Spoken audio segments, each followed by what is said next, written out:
Сегодня мы находимся в здании Национальной государственной филармонии имени Токтагула Сатылганова. Здание является памятником архитектуры республиканского значения.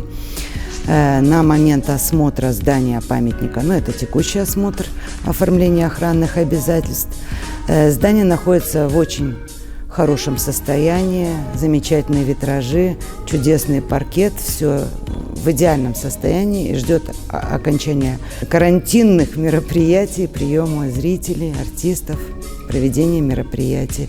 В охранном обязательстве будет отмечено, что необходим только поддерживающий, текущий ремонт, а так все в замечательном состоянии. Здесь имеется малый органный зал, большой зал филармонии, все, кресла заменены, люстры помыты, потолки побелены, все в идеальном состоянии, ждет зрителей.